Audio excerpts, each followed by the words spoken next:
Hi, everybody. This is Maurice. All right. In this module, what we're going to dive into is the emotions that we all tend to go to. And remember, this is different for everybody because all of us go to different emotions, to our preferred attitudes, to our preferred behaviors. And those are the things that others see. So the notice is not that the issue that we're discussing, debating, or arguing about, that issue doesn't really stay the issue. It starts as the issue. The issue becomes each other's reactions to how we emotionally control or not emotionally control the situation. And that's what people react to. And then we react to their reaction, and it becomes that's the issue that we have to discuss. We also cover two common myths. We have to change the way we talk about ourselves and the way we describe ourselves. And really, we need to stop the guessing work. We have to use the right tool. I'll show you what the right tools are. Let's get started. Easily 50 to 70 different emotions. You become reserved, or you become thoughtful or patient, or you become cowardly, or you become arrogant, or you become careless, or you become persistent, or you become brave or confident or calm. See, not all of us react the same way.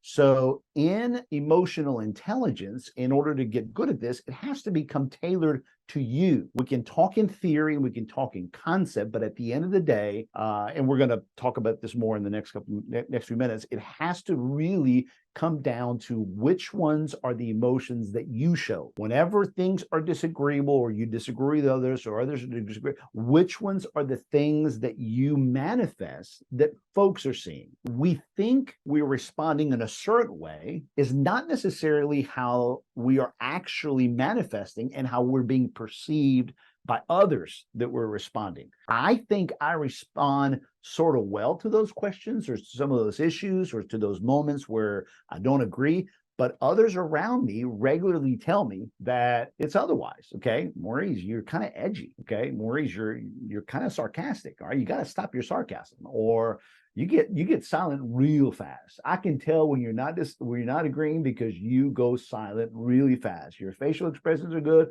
but you go quiet, and I pretty much know, Maurice, in about 90 seconds you're gonna come out. It comes out gracious, but it's strong. So you kind of, when you don't agree, Maurice, you kind of back up, kind of like a lion ready to prowl, right? Ready to attack. And so that's you. That's how you react. All right.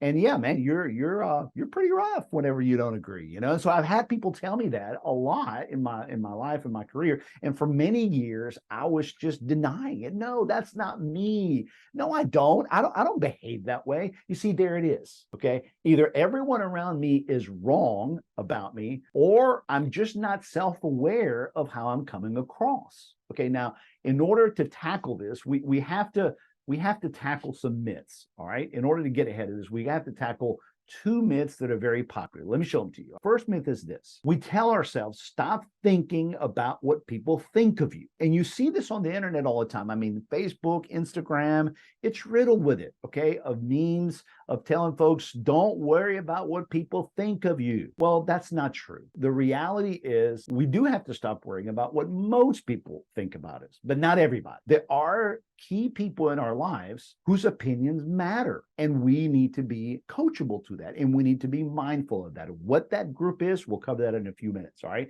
That's the first myth. The second myth is this: how people perceive me is their own fault. It's their own doing. I can't control it. You find that all throughout the internet, and you hear that in the way people apologize. They say things like, I'm sorry that you feel that way. I'm sorry that you got your feelings hurt. And so we throw it on the other person because really we don't see ourselves as owning that. How you felt is your own doing, and how you perceive me is your own doing. I had nothing to do with that. And that's a big myth. In order for us to become good at emotional intelligence, we have to get past that myth.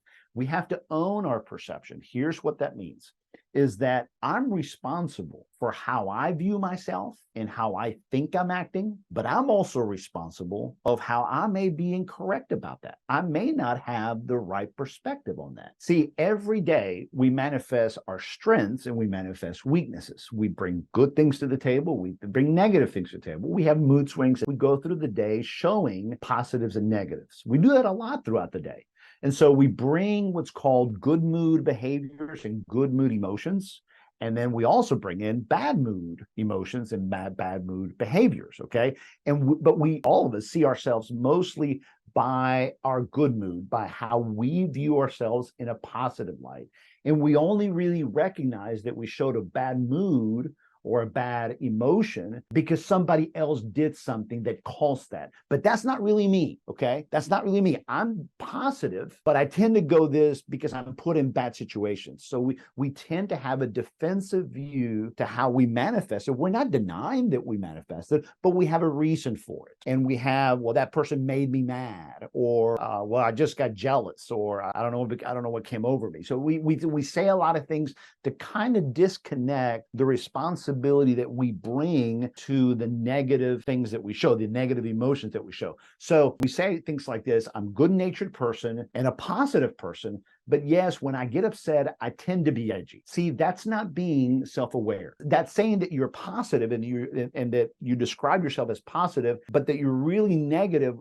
It wouldn't really happen if it wasn't for other people, okay? And that's the way we tend to approach life. And so emotional intelligence says, no, you have to own both sides. And you have to be self-aware about the fact that you're the one that is bringing that to the table. An emotional intelligent person would say something like, converts it to saying it like this: I see myself as a good-natured person, and that's the person I strive to be. But I need to work on my edginess and my defensiveness when things don't go my way. And I have to be careful that I do show those things a lot. See, there it is. You're basically saying, no one makes you mad. I choose to get mad.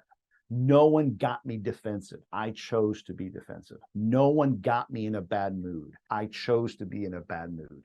And so until we realize that we have the capability to grab our emotions and to be a sponge, kind of like to sponge the negative situation out of the room, and to be that calming voice, or to be that calming element. And y'all, again, I want to tell you, I have been horrible at this my entire life. I think I've made some progress in the last, gosh, I hate to say this, in the past 3 years, okay, because it really has hit me very hard how much I was not willing to acknowledge it, that I really need to tackle this. I really need to own it. So owning it is the biggest factor of this. That's becoming self-aware. All right. Now, then the more practical element, and that is this: if we don't know which behaviors we go to, remember all the ones that I showed you earlier? If I don't know which ones, I mean, look at all that. Look at all that. I don't know where to start. I mean, yeah, some people say that I'm that, and some people say that I'm that, and some people say that where do I start? Okay, so if we don't know which behaviors we go to, well, then we're just going to guess. All right, and if we go to the ones that we hear others critique us on, well, there may be too many of them. Okay, so recognize that we all go to different behaviors. So we need to know which ones we go to, and the best way to do this is to take a personality test. Now, some of you have already reacted to that and have basically said, oh, no, those things don't work. And look, I would agree with you. Most of them don't have an emotion chart or an attitude graph or an intensity table. Hey, everybody, I know that as soon as you heard personality profile, I mean, a lot of people disconnected. When I mention personality profiles in all of my courses, all of my training, people react because we've all had some good experience, but most of us have bad experiences because we're not using them correctly. And oftentimes those reports, they don't have intensity tables. So do not give up on this right now. Okay, go to the next module. We're going to show you what a good intensity table is. It's named differently in different reports, but you'll see the pattern. You'll see what we're looking for, because an intensity table is really where the meat of our personality is, because it's not about personality. It's about our behaviors, our attitudes, our emotions, our reactance, and our decision-making that we do in the way in which we communicate. So this intensity table is a fantastic tool on how to do it. All right, go into the next module. Let's dive into it.